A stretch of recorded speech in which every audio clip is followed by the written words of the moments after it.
love you, Lord. Oh, your mercy never fails me. All my days I've been held in your hands. From the moment that I wake up until I lay my head, I will sing of the goodness of God. All my life you have been faithful. All my life you have been so good. With every breath that I am able, I will sing of the goodness of God.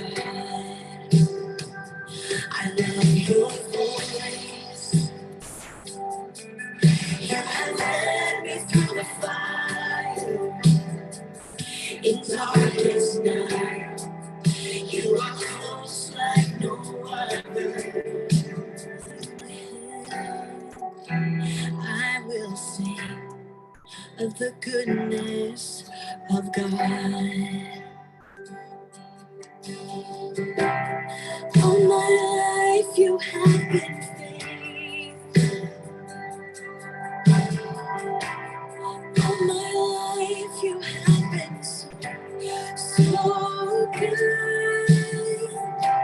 With every breath that I am able, I will sing of the goodness of God. I love your voice. You have led me through the fire. In darkest night, you are close like no other. I know you as a father. I know you as a friend. And I have lived in the goodness of God. Oh, this is my story. All my life you have been faithful. This is my song. All my life you have been so good. Every breath that I am able, I will sing of the goodness of God. 'Cause your goodness is running after, it's running after me. Your goodness is running after, it's running after me. With my life laid down and surrendered now, I give you everything. Your goodness is running, it keeps running after me. All my days, all my life you have been faithful.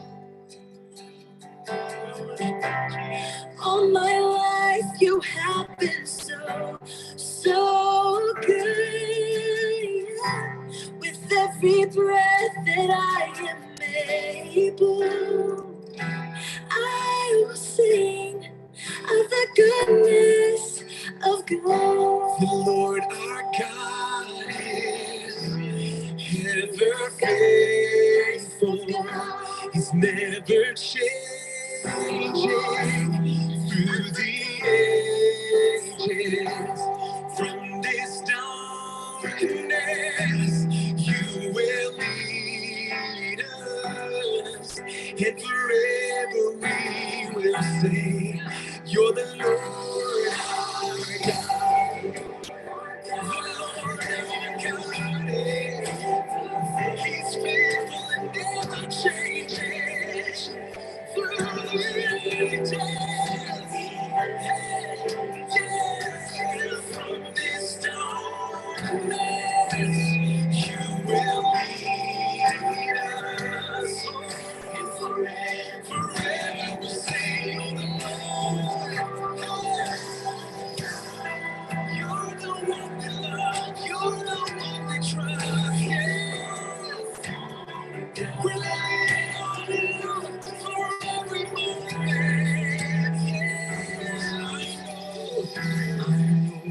Goes before you, I know who stands behind.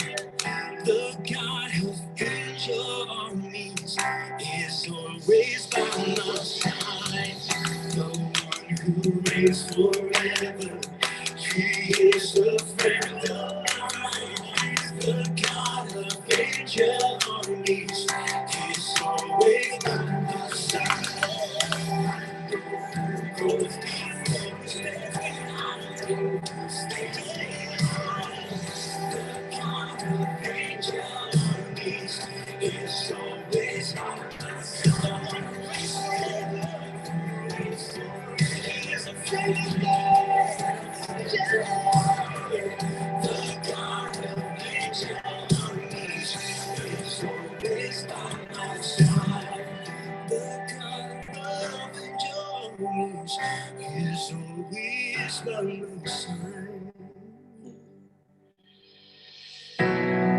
You're by our side. You've never left. We thank you, Jesus. We trust you, God. God, I look to you. I won't be overwhelmed. Give me vision to see things like you do. God, I look to you. You where my help comes from. Give me wisdom. You know just what to do. I love you, Lord, of my strength. I love you, Lord, mercy. And I love you, Lord, forever all my days.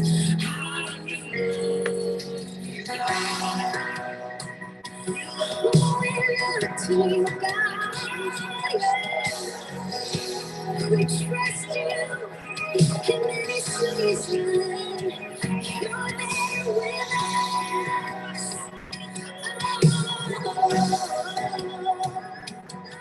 We trust you, God. Come on, let's sing this together. Sing hallelujah. Hallelujah.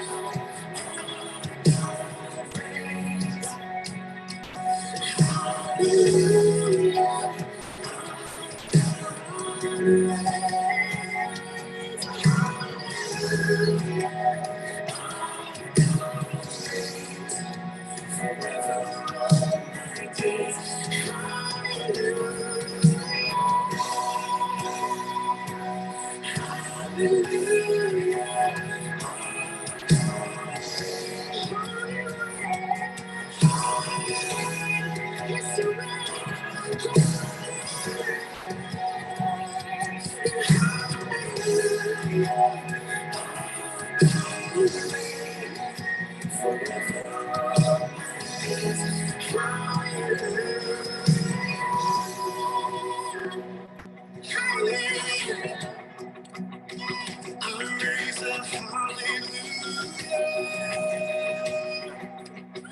With everything inside of me, yeah, I raise a hallelujah, and I will watch the darkness flee. I raise a hallelujah in the middle of the mystery, yeah, I raise a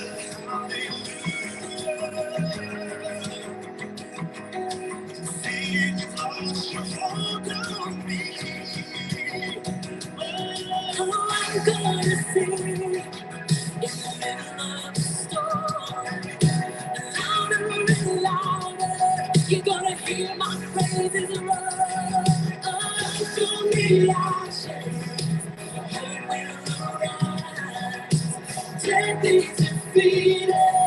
The King is alive. Oh, I'm gonna say in the middle of the storm, louder and louder, you're gonna hear my praises roar from the ashes.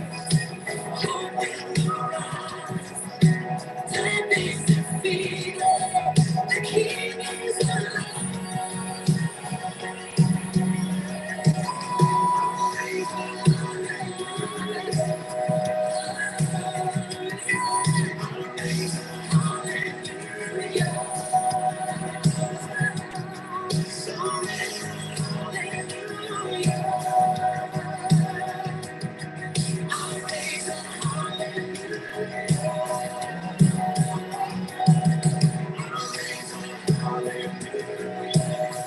Even when I see you, even when I'm feeling your worship, even when I'm seeing your worship.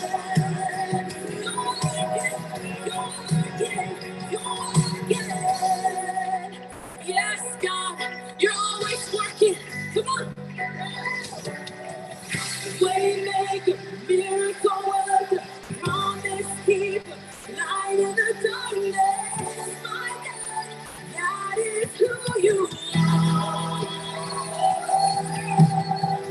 Waymaker, miracle worker, promise keeper, light in the darkness, my God, that is who you are. Miracle worker, promise keeper, light in the darkness, my God, that is who you are. That is who you are. That is who you are. That is who you are. That is who you are. That is who you are. That is who you are. That is who you are. That is who you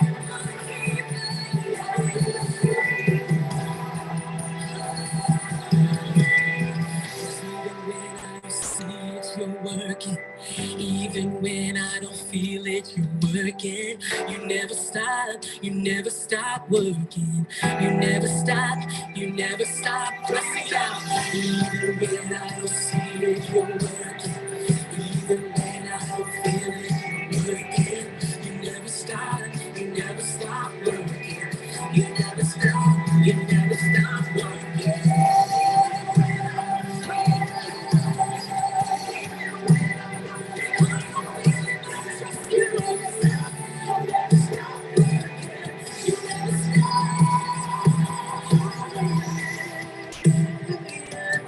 He's the one who set me free.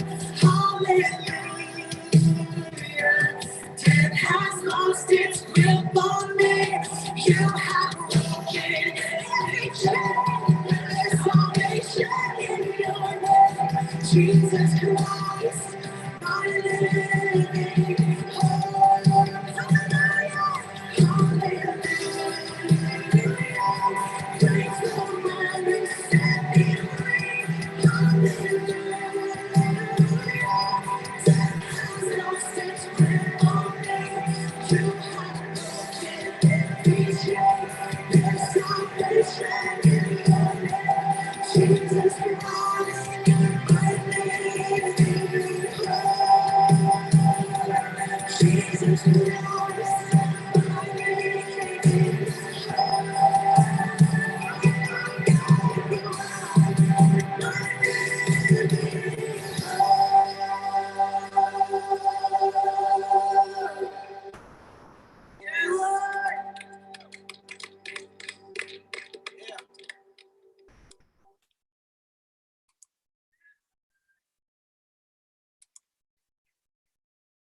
Well, welcome everyone to Birmingham Bible Church Winning Wednesday. I'd like to welcome all of our viewers on today. We Welcome all of our Facebook viewers, our YouTube viewers, those who are on Instagram.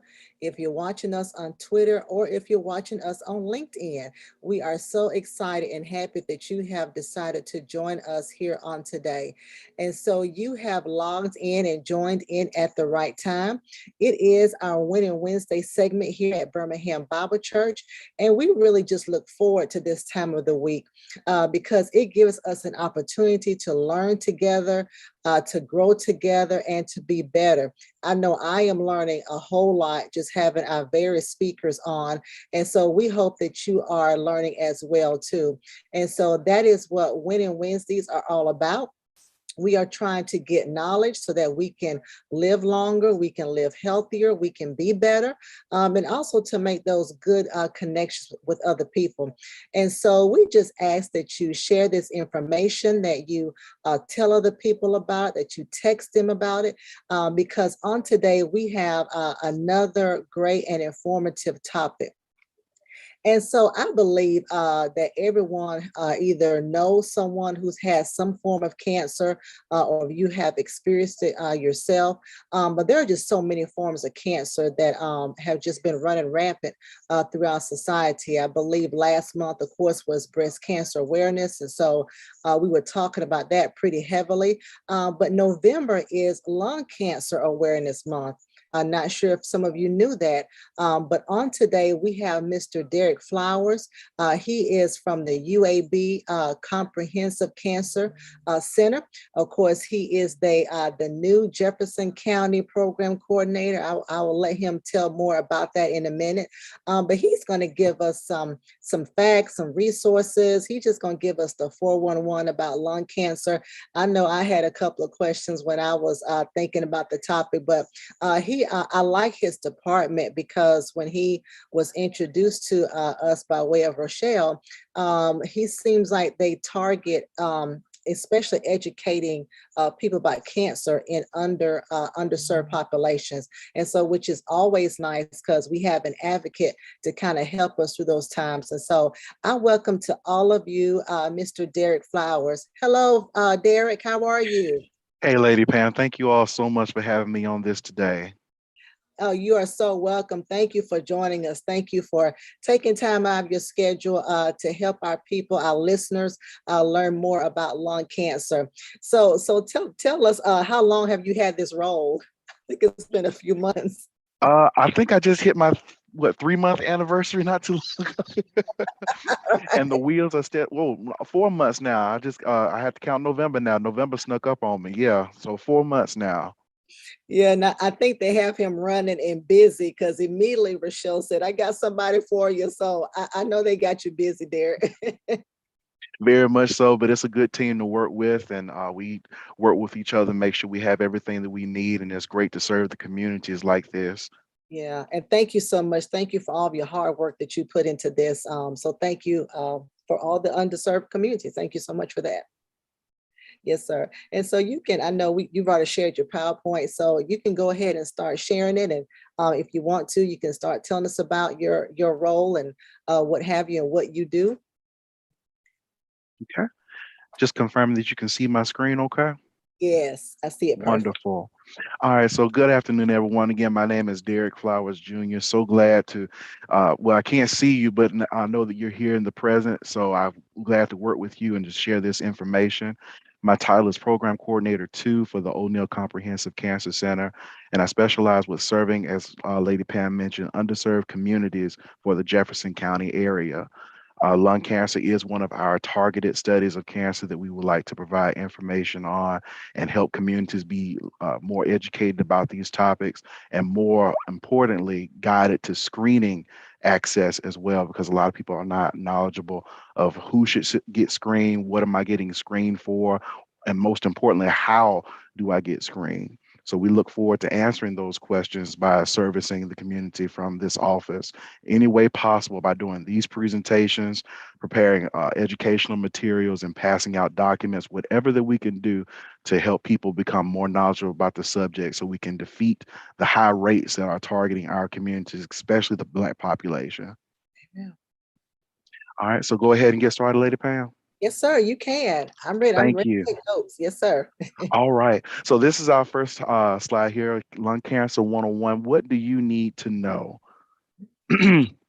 The objectives for this presentation are we're going to introduce and remind you all of general cancer basics and about lung cancer as well. Learn about the three types of lung cancer, understand age appropriate screening for early detection, and accept the role that healthy lifestyle plays in cancer prevention and control. These are very important topics for us to discuss, and we're going to start at the base level, talking about cancer in itself on the basic level, and then we'll go slowly and articulate to the other subjects as well. So what is cancer? Cancer is simply an overgrowth of abnormal cells. Can occur in any organ or tissue in the body. And unfortunately, there are more than 200 types of cancer. Uh, like here in my office, we focus on a specific seven: brain tumor, multiple myeloma, lung, breast, colorectal, prostate, and cervical. But there are so many other areas that cancer can affect. But these are our top seven ones that we service here in the Jefferson County area specifically. All right, so cancer cells versus normal cells. Normal cells reproduce in our bodies, normally dividing by two, then so on and so forth. And then they know when to stop. They know when the job is done. Unfortunately, with cancer, cancer cells lose their ability to know when to stop reproducing. So when they do this over and over again, they form these masses that lead to uh, dysfunctions in body abilities, normal cell growth, body processes, digestion can be affected, respiratory process, reproductive process, blood flow, nerve conduction, all those things can be affected by cancer because of those cells not growing and knowing when to stop properly. So these are visual examples here, if you can see this on our screen, of how normal cells would normally be divided and grouped together and stack on top of each other in a simple explanation. But here we see now this irregular pattern here of how they're all discombobulated and jumbled up together. And of course, they would continue their growth as well, impeding other normal body functions in the body. Okay. So cancer cells, tumors are a mass of overgrown cells. So we talked about that. It's the disruption in normal cell growth. That's what cancer is. That's what it does. So as it continues to build upon itself, it forms what we call these tumors. So tumors can either be benign or malignant. Benign means non-cancerous. Malignant means cancerous. Those are the ones we want to keep an eye on, make sure that we can move forward in treatment options, possibly surgery, whatever the step is needed and directed by physicians to be the best step to solve the issue. This next part is called metastasis. We have to be careful with metastasis because it is the spread of cancer cells to different areas of the body by way of the lymph system and bloodstream. A very common one is associated between lung cancer and breast cancer. Those materials and the cancer in itself can trade off in those positions since they're very close together, and they metastasize to those other areas. So that's the concern and the urgency about preventing cancer and addressing it as soon as possible, because you do not want it to spread to the rest of the body. If we can identify the specific source of where the cancer is, we can identify it and work in those areas so that we can remove the tumor, hopefully restoring the proper cell growth patterns and where the cancer will no longer spread throughout the body. So again, benign, non-cancerous, malignant, cancerous, we want to make sure that we stop those as early as possible. So how do we do that? How do we go forth in the body and we find out if a tumor is cancerous or non-cancerous? They have to do what is called a biopsy. A biopsy takes a small tissue sample to look at the cells up close after screening to see if they are cancerous. Different processes are being conducted about this, and medicine has come a very long way in these procedures to where it's not as invasive as it used to be, but it is still very serious to handle and get taken care of as soon as possible. Long before you even think that you're exhibiting any symptoms, if you know that you are at high risk in certain areas that may cause issues down the road, you would want to get screened as early as possible. So cancer incidence in Alabama. This is very recent. This is obtained from the North American Association of Central Cancer for 2020 and derived from American Cancer Society 2021. Here's the incidence rate for every 100,000 people adjusted out of the U.S. population. Look at this for Alabama. Breast cancer in itself, 121.6. Prostate cancer, 121. Lung, here we go, 64.8 in Alabama. This is, Alabama is a very rural state in itself. We have a couple metropolitan areas, and that different diversity of background and access to medical care, all those factors play important roles in how well people are educated about their health, and more so, what kind of access they have to healthcare screenings as well. And then we have to look at lifestyle as well to answer the questions of why are these incidences occurring here in this state like this, and what can we do to adjust the pattern so that we can decrease these numbers as well. So that's incidence for how much it occurs in the state. Now we go to look at mortality, the death rate. The highest, lung cancer, right there. You see that right there on our screen? Number one, 48.5. Again, same statistics for per 100,000 in US population cap rate. And we're going to pull this one from the National Center for Health Statistics. Again, still coming from American Cancer Society 2021. Lung cancer right there in the number one spot, followed by breast cancer, and then prostate, colorectal, pancreatic, and ovarian, of course. So we just talked about Alabama and its different aspects as far as living conditions, health access, education, lifestyle. So what do we call these incidents when we discover that seems like a pattern where these things keep seeming to repeat in certain populations and differ in certain groups? It's called a health disparity. A health disparity is a difference in health between groups of people. These differences can affect how frequently a disease affects a group, how many people get sick, and unfortunately, how often these diseases causes death. So we look at those disparities to see what those differences are between those populations, and hopefully address what outcomes are lining up to, encounter them in such a negative way. Continue on with health disparities. Many different populations are affected by health disparities, including the following: racial and ethnic communities, minorities, residents of rural areas. Rural, of course, meaning more countryside, less public access, more smaller neighborhoods, of course. Women, children, the elderly, people with disabilities, the LGBT community, people of lower socioeconomic status. Socioeconomic status is a measure based on income, education, and occupation. It is used as a way to compare one's experience or status with another. So again, if your socioeconomic status is low, of course, Alabama is fitting in that category. Many people are not only do they not have access to it, but affordability comes into count when considering if they have access and funding for to have health care.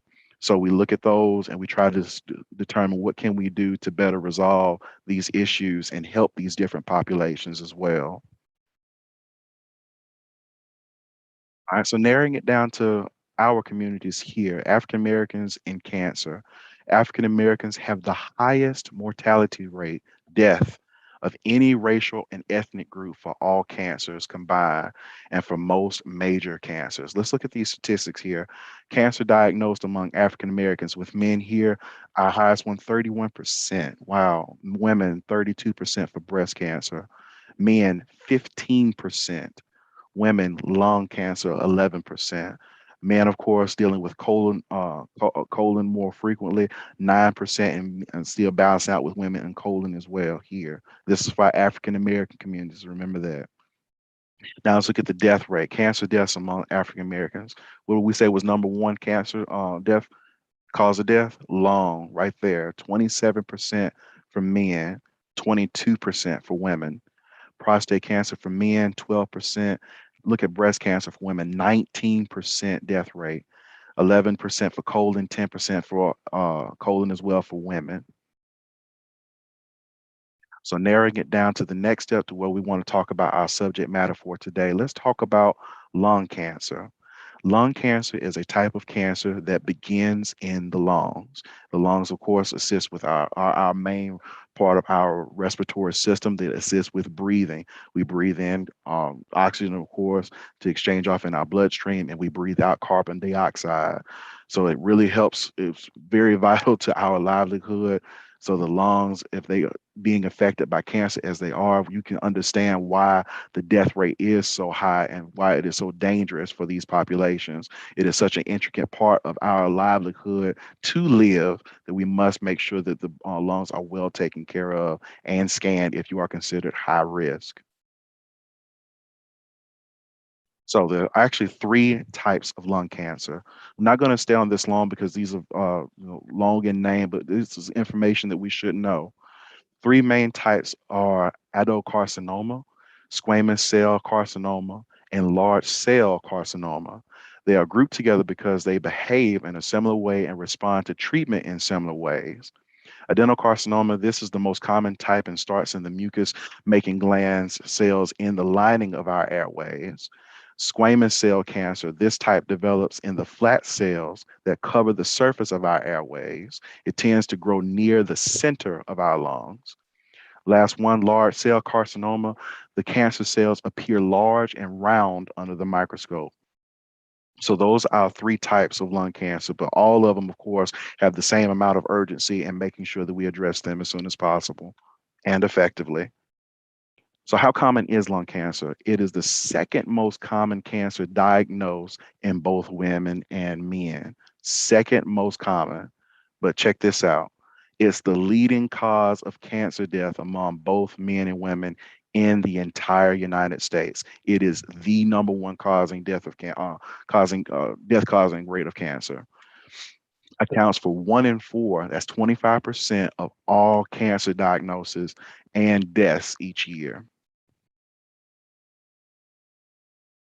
Okay. So, what are the risk factors? What are we looking for when we talk about cancer? Cancer is horrible. Cancer is bad. We don't want to deal with cancer. We want cancer out of our communities. So, what do we need to know about it? Who's considered, the high risk? Who's at who's subject to receiving this? There are higher risk of lung cancer in the individuals who are older, typically in the range of 55 to 74 years of age. In our current project, we go ahead and tap it out at 80 years old. Most are men, most are African American, have long history of smoking cigarettes, 30-pack year history. We'll cover what that means shortly. Have lower socioeconomic status.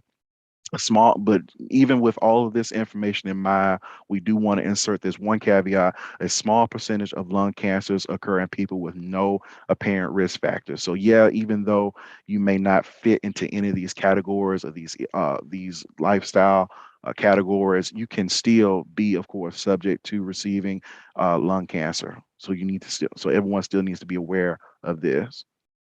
So what are the additional risk factors? These are very specific here, but so let's go a little bit deeper. Uh, Exposure to radon. Radon is an odorless gas that can cause lung cancer. Secondhand smoke is another risk factor. Radiation exposure, work exposure, air pollution, dietary factors, lack of physical activity, and family history. These are the additional risk factors that people need to be on the lookout for when it comes to monitoring and preventing cancer. So, what are the symptoms that we look for? So we talked about what cancer is. We talked about that it can affect our lungs. We've talked about the risk factors. So, what does it do? What does it make me do that causes that ends up in most people dying from this disease?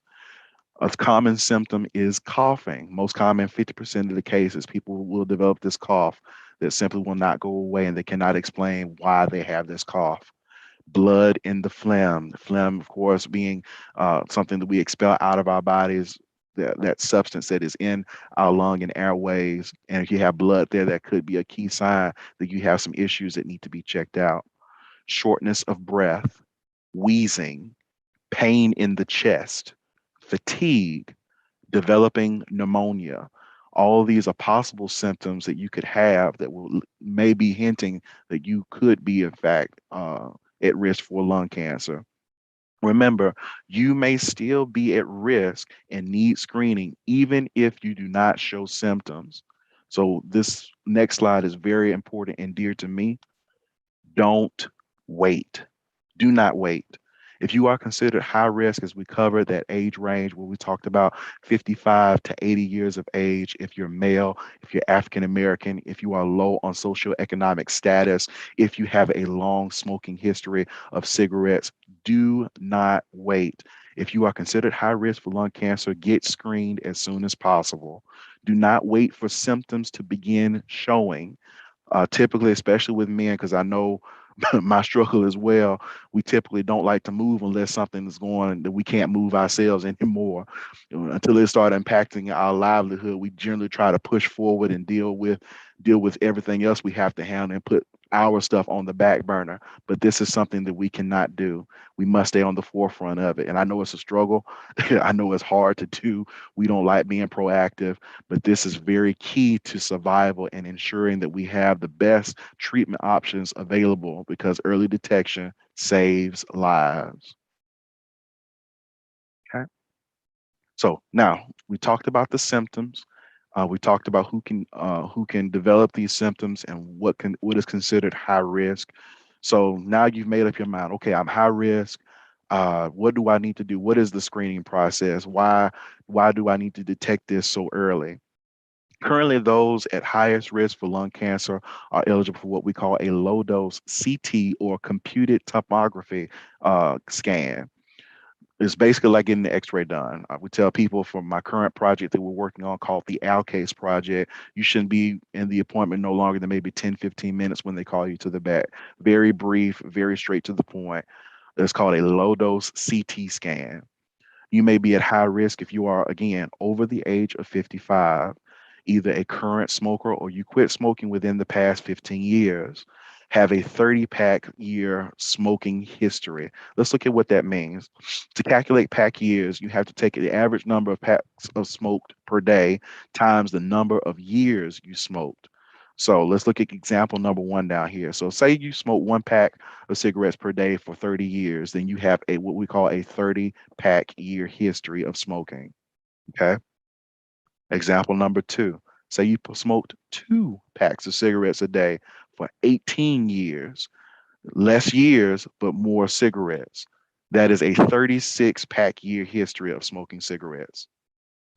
So these put you in high risk for lung cancer, developing lung cancer. So continuing on with our screening process, for most people at high risk, a yearly scan should be done until they are no longer eligible, meaning you've gone outside of that 15-year high red zone, and doctors are saying you should be pretty much in the clear. However, we still want to develop healthier lifestyle habits to lower those chances of anything developing down the road as well. Lung cancer screening is covered by most insurance plans. A lot of people do not know this. Good news is that although we tell people of age 55 at the bottom line to begin being concerned about lung cancer, legislation has recently passed that dropped the insurance screening age to 50 years old. And I've had a few clients in our project who were right at 50 years old and had insurance and were able to get their lungs scanned as well. So now it was 55 legally for insurance, most insurances. Now it has been lowered to the age of 50. So now let's get to the screening steps. So I've decided, okay, you've told me enough. I know that I'm high risk. I know that I don't want lung cancer. I do not want to die from lung cancer. I don't want to wait till I start developing symptoms. So what are the steps to having my lung scanned for cancer? Step one, primary care doctors meet with the patient to determine the risk of screening. You have to meet with a primary care physician to obtain what we call a referral to be sent to a scanning center that will take care of your appointment to check you out for lung cancer. So patients and doctors have a shared decision-making conversation about risk and benefit. How long have you been smoking?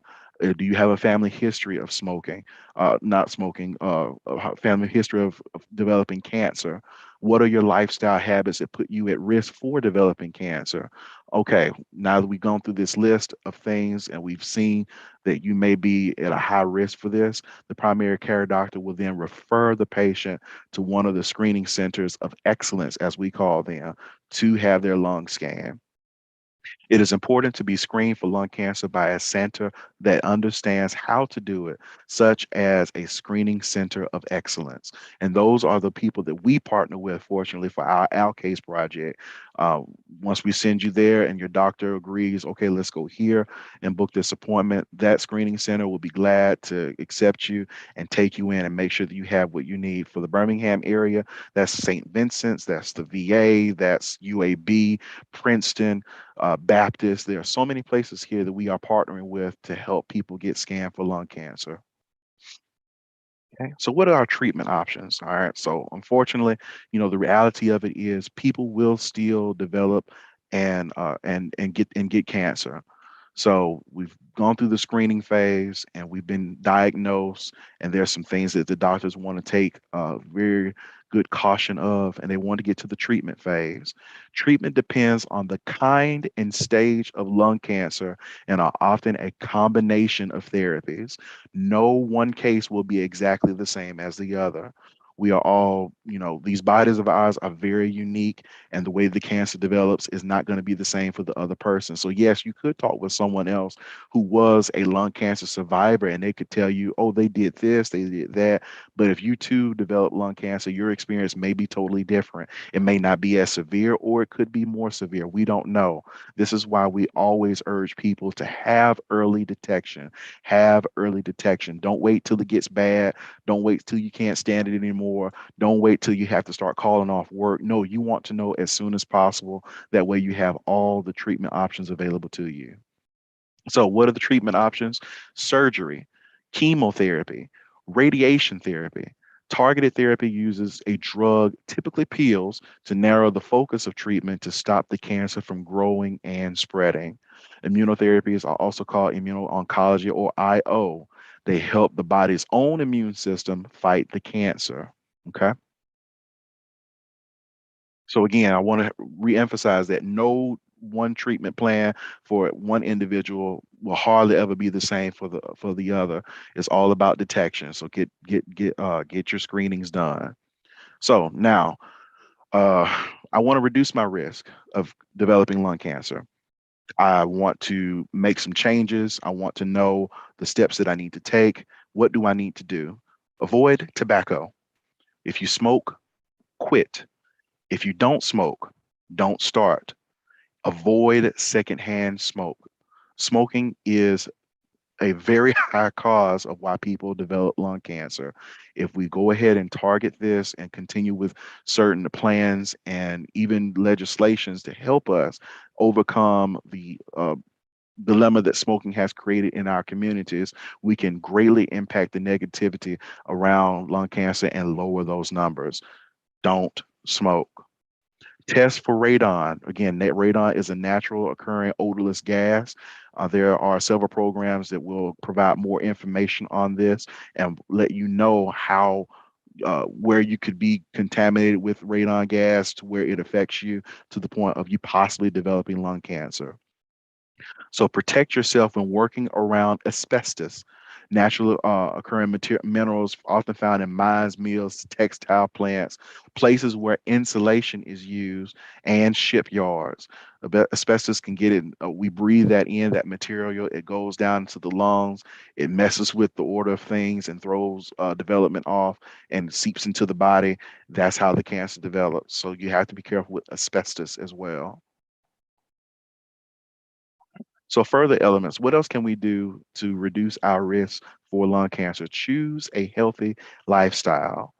About 40% of cancer cases, look at this number here, 694,000 cases, could be prevented each year by following diet, physical activity, and weight management recommendations. Just pause right there. Choose a healthy lifestyle. Easier said than done, yes, but important, very important, must do. swallow the pill. About 40% of those cancers could be prevented if we just maintain healthier lifestyles.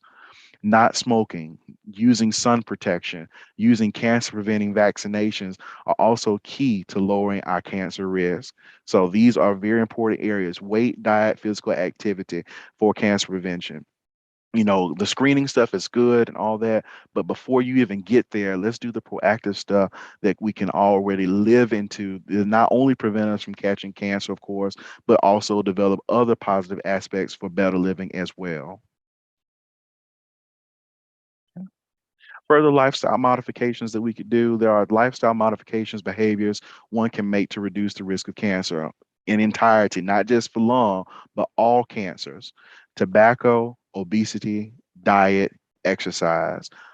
Tobacco, don't smoke; obesity, watch your weight; diet, get your nutrition in; exercise, move around, even if only just for a little bit. Very small things that we could do to lower our risk of developing cancer. But again, I understand if it's not your average lifestyle, or you're not completely in love with the process just yet. Yes, it does take time, but the sooner you start, the better. Some of us have, let me raise this hand so y'all can see it. Some of us have started and stopped our journeys more times than we want to admit. But even if you only do that much, and I just restarted this Monday on mine, restarting is still good for you.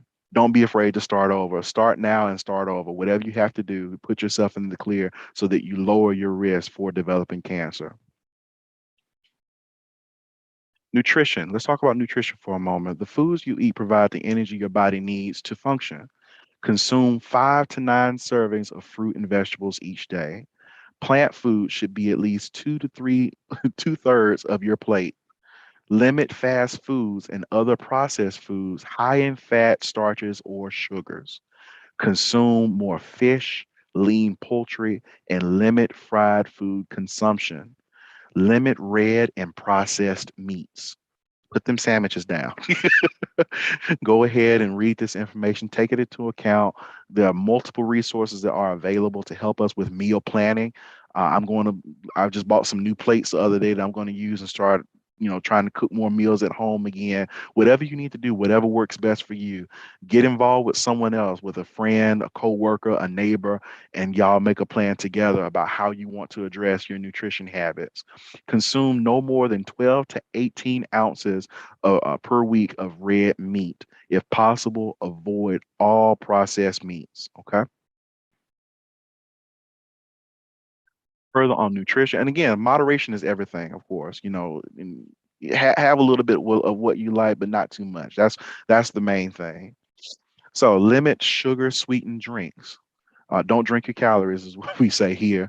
Drink mostly water and unsweetened beverages. Limit alcohol consumption. Best to avoid.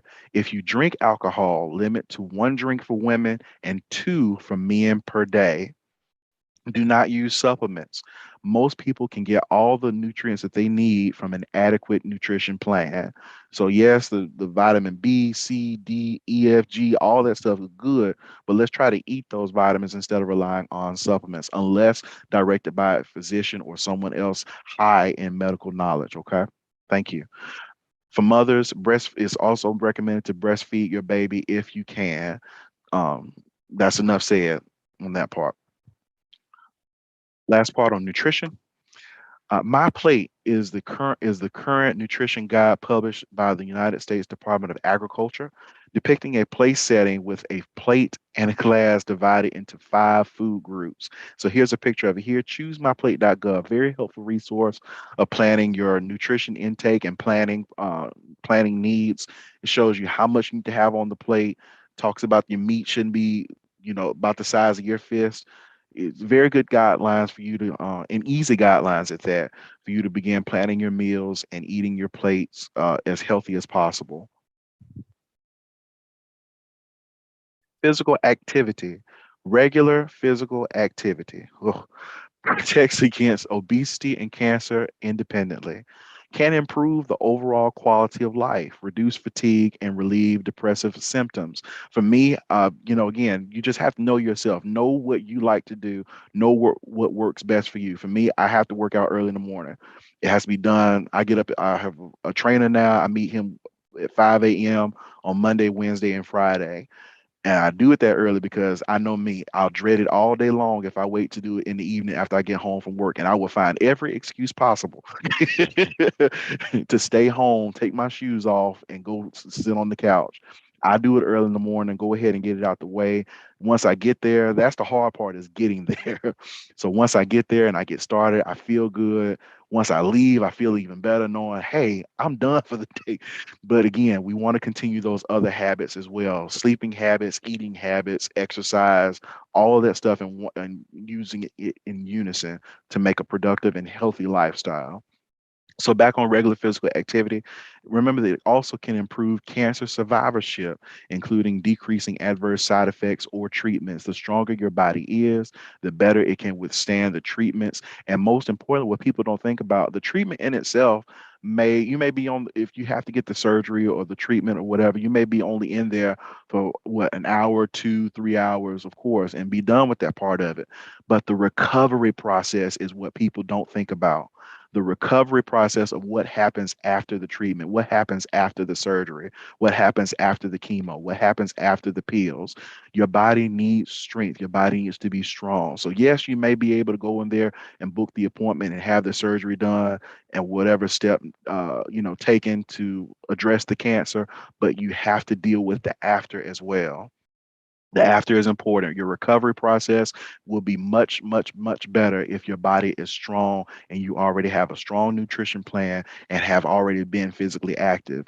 That way, your body won't have to rebound as much and pull strength from the rest of the body. Okay. Strive for 30 to 45 minutes of moderate intensity physical activity daily and reduce sedentary behaviors daily. Sedentary means sitting, basically. It's hard, especially with these office jobs. People tell us all the time you can set a timer that says, hey, you stand up, walk around for 5 minutes. You've been sitting down for an hour. Just get up and move around a little bit. There are apps that are assistive with this. You can get the fancy fitness watches. They'll help you do that as well. Apple watches. Just avoid sedentary behavior as much as possible. It's good to relax. Relaxation is good, but again, all things in moderation.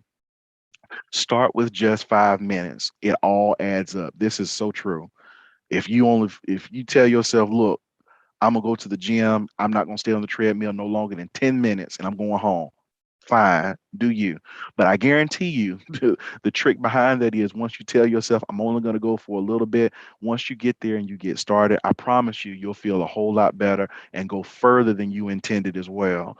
Getting there is the hard part. If you just learn how to master that step and tell yourself, just get up and get there and get started, even if you go into the living room and jog in place for a little while for 5 minutes, whatever you can do, take those steps, make the plan, stick with it. The best kind of physical activity is the one that you will do, the one that you can commit to, where you don't have to be dependent on going to the exercise machines or going to the swimming pool. Whatever you can do, walk outside, jog in place in your living room, do some push-ups, some sit-ups, whatever you can do to start building a healthy lifestyle and increase your physical activity. A little is a great start. It's better than nothing. Start somewhere. Tobacco control and smoking cessation. Cessation means to quit. Tobacco is the leading cause of cancer worldwide, causing almost 6 million deaths per year. All of these deaths could be prevented if people did not smoke. All forms of tobacco cause cancer, no matter if it is chewed, smoked, inhaled, etc.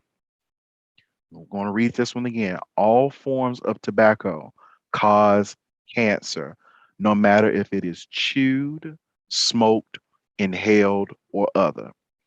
E-cigarettes, vaping don't contain tobacco, but there is not enough data yet to know the long-term impacts of the health.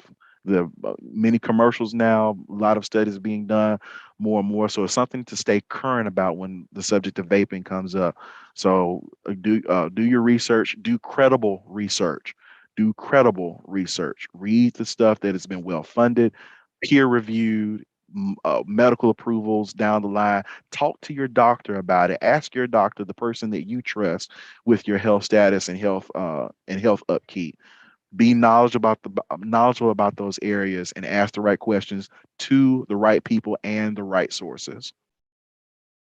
So these are a few resources that we have that we give people about cancer awareness, so that other things to look at to make sure, hey, I want to make sure that this cross reference over here and sounds the same as what I read over here. These are excellent resources for you to go and read more about cancer, learn about prevention, learn about symptoms, learn about treatment. American Cancer Society, number one, love it. Great resource. The Center for Disease Control and Prevention, the CDC.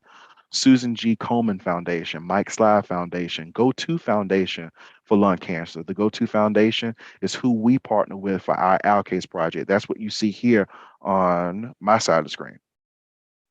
So let me do my spiel on that very quickly. The Alcase project basically is our project to help people get navigated to their screening appointments for lung cancer.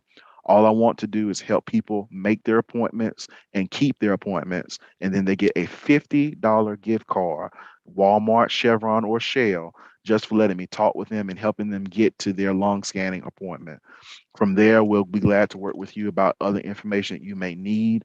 If they find anything, we'll help you along the process to let you know that you're not alone. If they don't find anything, we'll celebrate with you. And I find some type of items to give you. But this is a great plan. This is a great project. All we want to do is help people get navigated to those doctor's appointments. So we covered that earlier when we talked about how do people get screened for lung cancer. You're going to meet with your primary care physician. You're going to obtain the referral needed from your doctor. You're going to go to a screening for excellence center to get your lung scan. You have that scanning appointment. I will give you a $50 gift card. But you have to live in these counties here. We have a few exemptions going on, but mostly if you live in Jefferson, Choctaw, Hale, Marengo County, Greene County, let us help you get communicated with your doctors and get set up for those lung scanning appointments. Last resource here, the National Cancer Institute. Again, these are all very credible, well-researched, well-funded institutions and businesses that can help us learn more about cancer and be aware of what we can do to prevent cancer, and of course, answer the questions that we need to know if we so happen to need that attention as well. Okay. So again, my name is Derek Flowers Jr., Program Coordinator for Jefferson County. My email address is flowersd. This is my mistake. I've transferred from UA. That was my old address. It's supposed to be flowersd at uab.edu. Flowersd at uab.edu. Call me at my desk, 205-975-3622. If you need any information about cancer or you have questions about my Alcase project, call me and let me know. I promise I won't take much of your time. It's a simple registration process, and I'll just be the person helping you. Hey, did you get a chance to call your doctor yet? Hey, did you get a chance to call your doctor yet? How did that appointment go? Let's get to this next part here. Those are the only things that you'll be hearing from me about. I'm not going to be trying to sell you anything or sell your information to anybody else. We just want to help you get screened for lung cancer.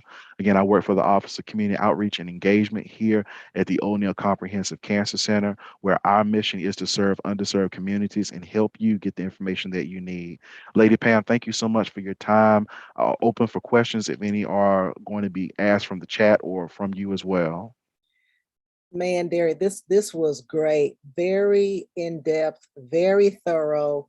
I tell you, I think every time, and everybody who watches us should know that we've been saying this. Well, I have not been, but the presenters have been saying this over and over again. Healthy lifestyle, how important it is to exercise, to eat right. The same plate, I mean, the exact same plate. Everybody's been talking about half of it should be fruits and vegetables. One of our presenters said your meat should be no bigger than your fist or something like that, but limiting the red meat. is so key, which I'm gonna tell y'all, it should be easy right now, because if you have been in a grocery store and you have seen the prices of this food, I was like, I changed my mind one day. I said, I'm not getting smoked turkey right now. I'm just gonna wait. But I mean, this was great information, and I had a couple questions, and you answered one when it came to vaping. I wasn't sure if there was enough research, because we have some people who like to, smoke an occasional cigar, or you have some people who, do marijuana. So is this in any kind of, it's not packs per day, but is this in, I know you're not advocating anything, but is this anything that can go in, that can be inhaled? Is it at risk for causing lung cancer? The safest approach is what we say is what's not natural does not belong. Okay. So if whatever, of course, food consumption, when you think about meat, fruits, vegetables, of course, we need that for living.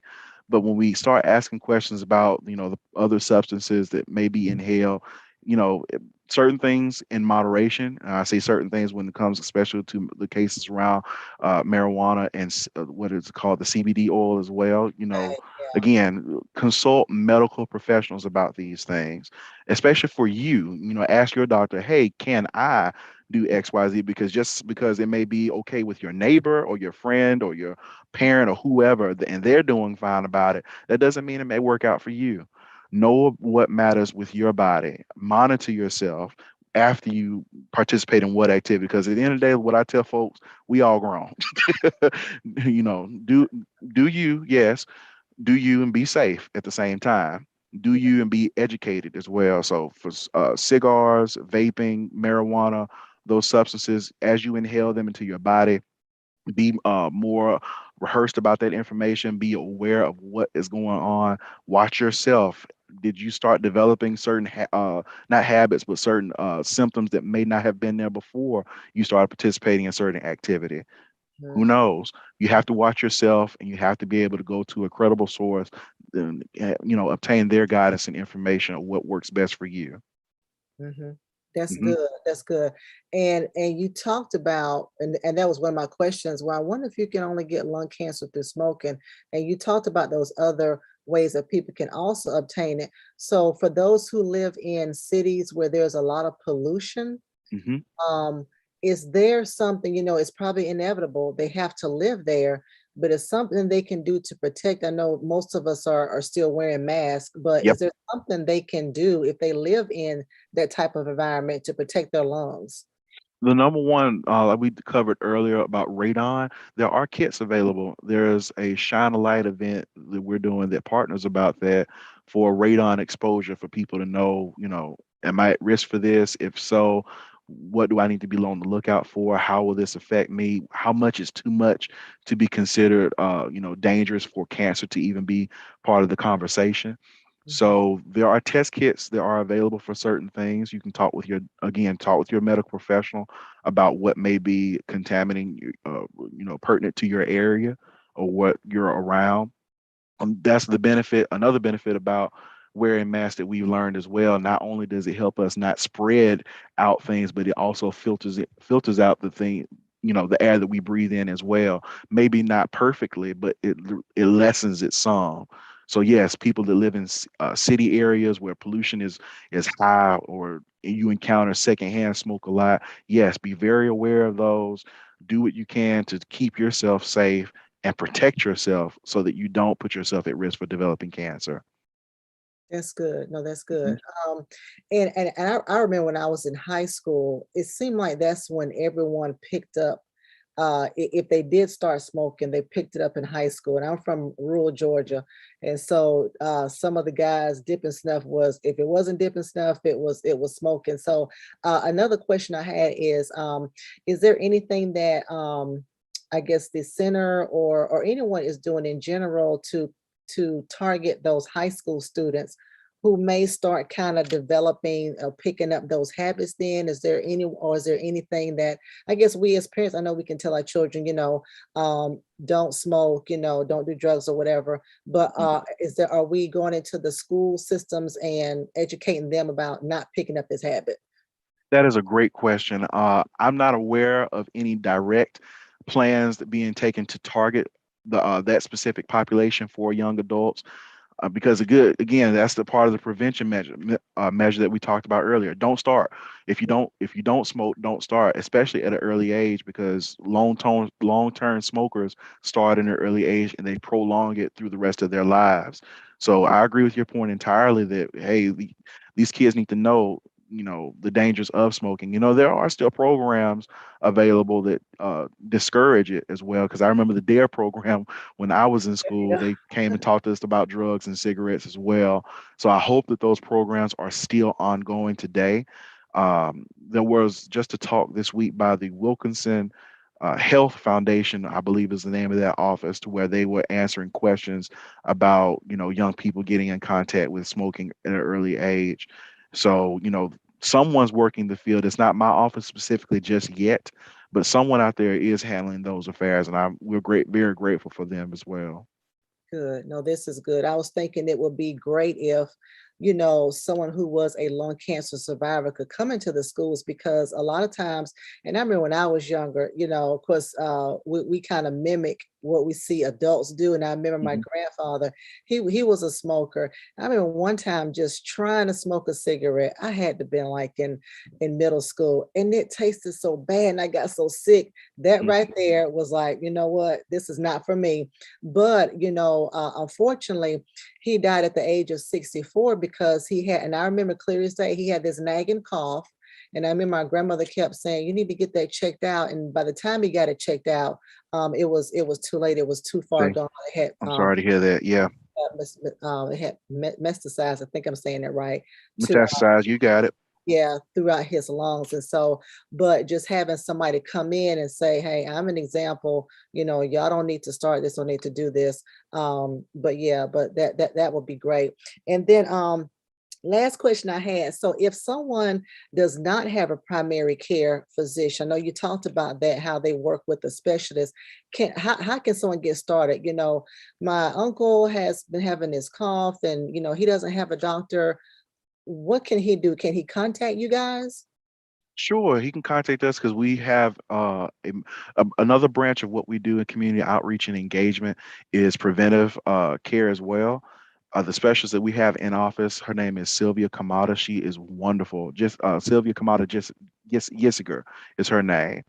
She works right here in office with me. I partner with her all the time to help people, get what they need, and especially if they don't have insurance, we send them to Cooper Green is one place so they can have physicals done there, or possibly obtain referrals for certain other procedures that they may need done.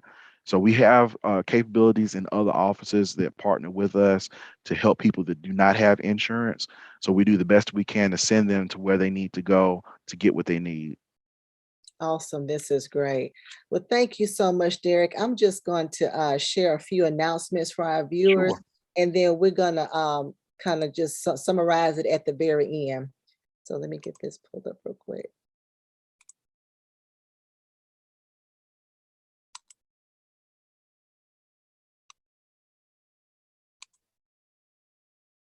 All right. So thank you for joining us, everyone. We just had a Winning Wednesday segment with Derek Flowers. Our theme for Birmingham Bible Church this year is Reconstruction 21. We are always believing God that He is going to reconstruct everything in your life. We are streaming live on several areas. We are on YouTube, on Facebook, on Twitter, and on Instagram, and we are also on LinkedIn. So please feel free to watch us on any one of those. And then, of course, we have the My Sunday app. If you want the app, the church's app, go to your app store, download My Sunday, which is one word, and then locate Birmingham Bible Church. And then you can see all the events we have going on. You can also receive notifications as well. And then to receive text messages, please text BBC WW to 94253.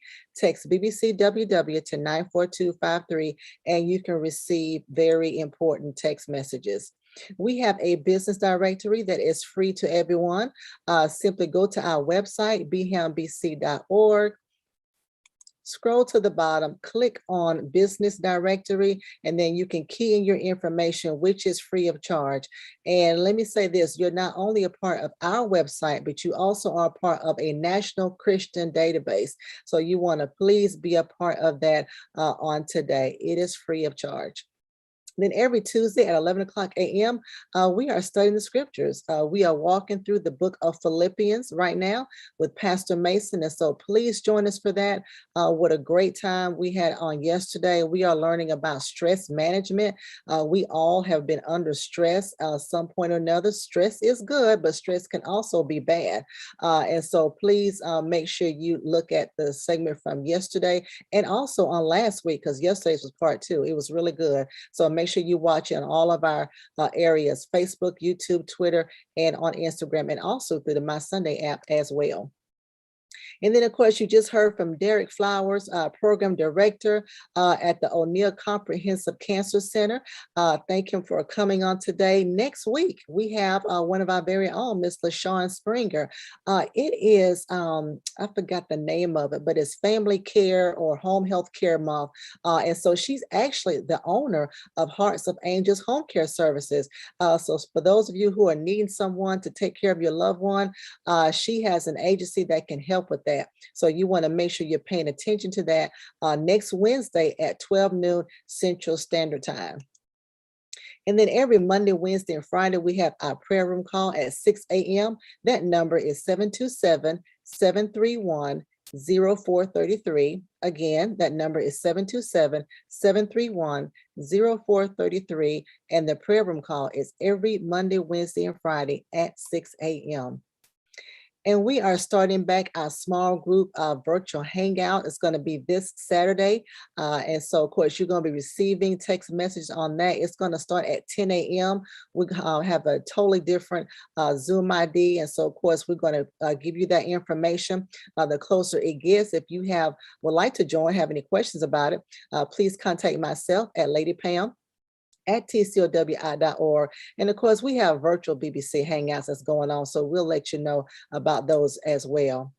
And then attention, all students, all parents, thank you for all those who have registered. And we have quite a few that have registered for our Finding Free Money for College. Miss Shada is a wonderful person. She's great. She's super sweet, super smart. But she went to college debt-free, just with scholarships, just with grants. And she, even when she left school, she didn't do like some of us and we get the extra money, she spent it. She actually saved that money and put it for a down payment on her home that she's in now. So she's smart, y'all. She's gonna tell us how we could be smart. So listen, make sure you email me at ladypam@tcowi.org. Make sure you email me to register. We're not letting in a whole lot of people on Saturday. That's going to be real time consuming. So I really need you to do it beforehand. Do it at least by Friday, by 5 o'clock. We've already sent out some email information about the Zoom ID and stuff that you're going to need to know. So make sure you email me.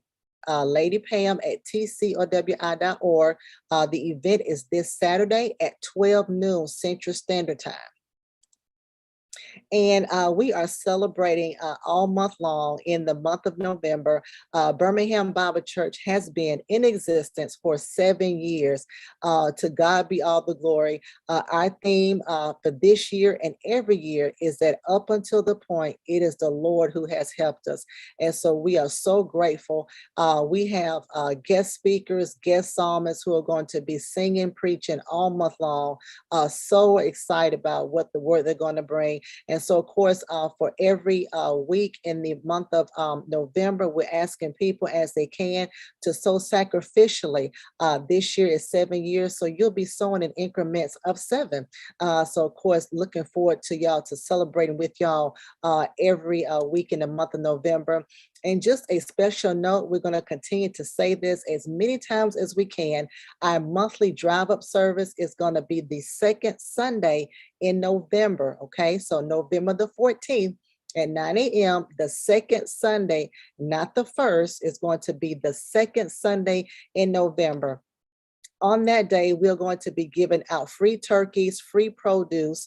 We're going to have a great time. It's going to be one turkey per family. Y'all know turkeys have gone up. That price has gone up as well. So you need to come by, get a great word from Pastor John Cook, hear a great psalmist, Dietrich Gaddis, and then, of course, go ahead and get some great groceries. So do that on the second Sunday in November, November the 14th at 9 a.m. in the parking lot of C.W. Hayes School. So we hope to see y'all then. And then there are various ways you can give to Birmingham Bible Church. Thank you guys for your generosity. Thank you for how you support the ministry. Of course, you can give via Givelify, locate Birmingham Bible Church. You can mail your tithes and offerings into P.O. Box 360321. Of course, that zip code is 35236. You can give via text at 205-289-1938. Simply put a $ into the to spot and then key in your amount. If this is your first time doing it, you just simply fill out a registration form, and then you can, from that point on, all you have to do is $ and then the amount you want to give. We also have Cash App, BHAMBC, and also PayPal. We have at bhambc.org. Thank you for your generosity as you continue to give towards BBC. Your gifts not only go towards the food giveaways that we do, but also to our 11 Compassion International sponsored children in Haiti. So thank you for that. All of your gifts go towards their food, their medical supplies, their Christian counseling, educational needs, and their physical growth. And then your gifts also goes toward monies that we are saving for our land, our future. Thank you for how you give sacrificially towards that. We are saving and investing monies because we believe that God has something, some land, some building here in the Birmingham area so that we can give, so that we can continue to do ministry in a more stable location. And so thank you everyone for how you reach someone, how you tell someone about all the events, all the great things that we have going on at BBC. And as always, have an awesome week. And so we just want to thank Mr. Derek for all this great information. He talked about stats, signs, symptoms, healthy lifestyles. I have pages of notes, physical activity, just great information, great detail, how we can contact him, flowers, D as in dog at uab.edu. Of course, his number is also on the screen. His office number is 205-975-3622. So, Mr. Derek, is there anything else that you want to leave with our audience on today before we dismiss? Early detection saves lives.